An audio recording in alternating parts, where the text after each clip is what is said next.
Hi అండి, welcome to my channel Rajeev vlogs. Varalakshmi వ్రతానికి సింపుల్గా 2 ప్రసాదాలు అయితే మీకు చేసి చూపిస్తాయి వీడియో లాస్ట్ వరకు చూడండి, చాలా బాగుంటుంది. ముందైతే పప్పూర్ణాలకి రెడీ చేసుకుందాం. ముందు మామూలుగా నేను ఇక్కడ అన్నం వండుకుండే ఒక 3 గ్లాసులు తీసుకున్నా. అలాగే గ్లాసున్నర మినప్పప్పు, అంటే పొట్టు లేని పప్పు శుభ్రంగా 4-5 సార్లు కడిగి నానబెట్టుకోవాలన్నమాట. మళ్ళీ తర్వాత మనం మిక్సీ పట్టుకునేటప్పుడు శుభ్రంగా మళ్ళీ 2 వంపులు కడిగి నానబెట్టుకోవాలి ఒక 5 గంటలు. నానిన తర్వాత ఇప్పుడైతే నేను పప్పులోకి శనగబేడలు 1 గ్లాస్ అయితే పోసానన్నమాట. అవి కూడా శుభ్రంగా కడిగి నానబెట్టుకోవాలి. ఇప్పుడైతే మనం కొంచెం బియ్యం అయితే తీసుకొని మిక్సీలో వేసుకోవాలి. ఎక్కువ నీళ్ళు లేకుండా, కొంచెం చిక్కగా కాకుండా అంత పలసగా కాకుండా పట్టుకోవాలన్నమాట. పిండి అంతా కూడా అదే విధంగా పట్టుకోవాలి. పట్టుకున్న తర్వాత ఇప్పుడు శనగబేడలు నానిపోయాయి కదా, మీరు మామూలుగా అయినా ఉడకబెట్టుకోవచ్చు, లేదా కుక్కర్లో అయినా వేసి 2 వంపులు కడిగి శుభ్రంగా ఒక గ్లాస్కి 2.5 గ్లాస్ నీళ్ళు పోసుకొని కొంచెం ఆయిల్ వేసుకొని ఒక 4-5 విజిల్లు రానివ్వాలన్నమాట. చూసారా, ఇలా మెత్తగా ఉడికిపోవాలి. ఇప్పుడు ఆ పప్పు తీసుకొని శుభ్రంగా మెదుపుకొని బెల్లము ఒక గ్లాస్కి 1 గ్లాసున్నర అయితే 1 కప్పు అయితే బెల్లం తీసుకొని మంచిగా బెల్లం ఎంత కరిగినాక ఈ పప్పు కూడా దాంట్లో వేయాలన్నమాట. వేసిన తర్వాత మంచిగా కలబెట్టుకోవాలి. గ్యాసు చిన్న మంట పెట్టుకొని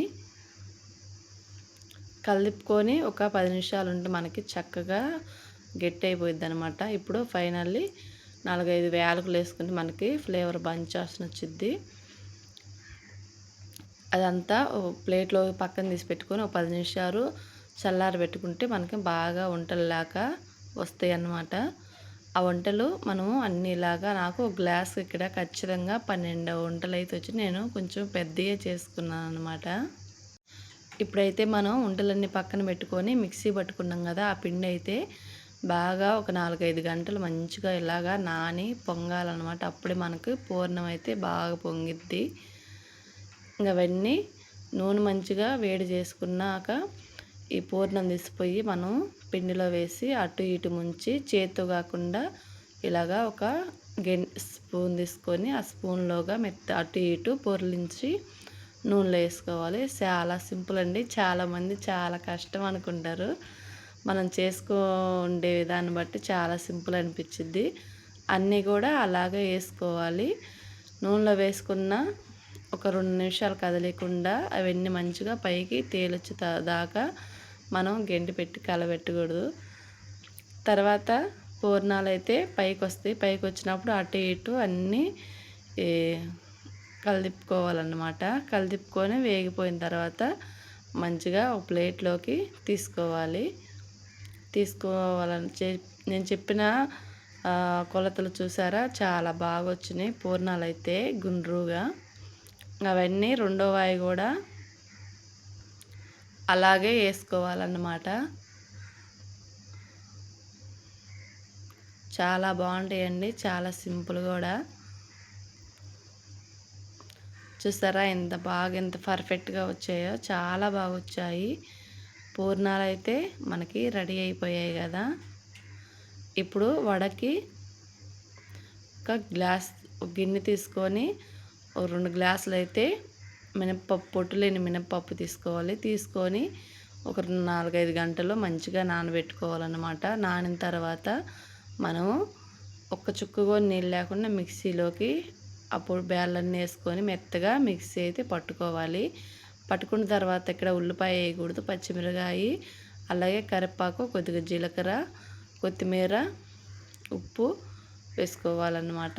వేసుకున్న తర్వాత నూనె వేడెక్కిన తర్వాత ఇక్కడ పేపర్ ఆడకుండా చిన్నగా మనము చేతిలోకి అటు ఇటు అనుకొని కొంచెం మధ్యలో ఇలా బెజ్జం పెట్టుకొని వడకి వేసుకోవటమే. చాలా సింపుల్ అండి.